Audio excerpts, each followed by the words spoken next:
How does insulting our closest ally and neighbor help the businesses in my state of New Hampshire and states all across this country who are hurting because of the loss of Canadian business and tourism? Canada's economy leans on the incredible $30 trillion economy of America. There's no doubt about that, Mr. Secretary, but insulting our closest ally and neighbor who provides a lot of business. We have a lot of businesses in New Hampshire, small businesses who work on both sides of the border. We have all those Canadian visitors who are not coming because of your comments and comments by the administration. How does that help our economy? It is outrageous that Canada will not put U.S. spirits on the shelf. It is insulting. It is. And disrespectful to America that they won't Absolutely. even put... And my husband has an interest in a company that has American spirits, and they won't do it because of the insults from this president and comments like yours. So I want to go on to another question. But can I have just one small comment, which is dairy is treated so badly, and your state cares about dairy, and we are trying desperately to get them to live to the deal that they have on USMCA and stop treating our dairy farmers so poorly, and your state cares about that, and we are fighting for that. We do, but we are not going to get agreement when we keep insulting people.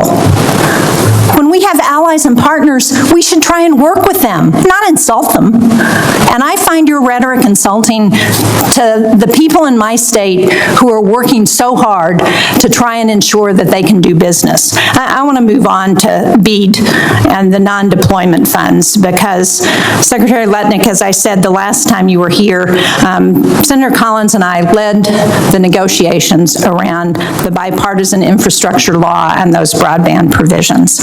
And when we enacted BEAD into law, as Chairman Moran said, we understood that any remaining funds after broadband deployment would be used for adoption. New Hampshire was promised nearly $200 million in BEAD funding, yet only $18.6 million has been awarded for deployment. That means New Hampshire has nearly $180 million left for non-deployment activities. So when can we expect guidance from NTIA on how states can spend the estimated $21 billion in remaining non-deployment BEAD funds? We finished our listening tour. We took the comments, over 280 comments and 1,000 people who spoke to us. We are narrowing the gap. We will make sure that we are covering all broadband access, and we will have a plan that we would be happy to discuss with you, as I said, within the coming months. And do you have a deadline for when you're hoping to get that plan to us? Other than soon? Well, my objective was to start by getting the money out and getting America the benefit of the bargain, which we've done, right? 54 states and territories executed and out the door finally, right? This is getting the money out the door. But I would expect over the next 2 months we will have our plan in place, and we will be happy to discuss it with you. Okay, I only have a few seconds left, but in your confirmation hearing last year, you said that the United States needed to stop China from, and I quote, using our tools to compete with us, and you specifically called out U.S. companies for advancing Beijing's AI ambitions. Since then, the administration has allowed powerful chips to be exported to China.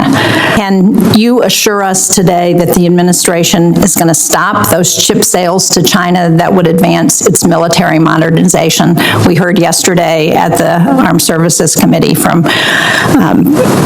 Admiral Paparo, who expressed concern about China being able to access those advanced chips.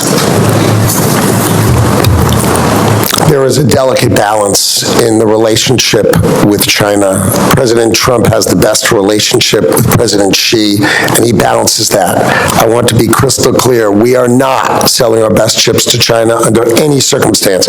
We are not even selling the best scale of chips, meaning they're called Blackwell. They're not even that brand. This is multi-years ago, and there's that balance, and I understand that balance, but the president understands it the best, and he is trying to balance balance in between there.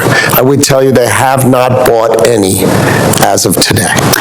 Well, I'm out of time, Mr. Secretary, but I would urge you to look at the intelligence on the chips, because that is not what the intelligence says about what we are selling to China.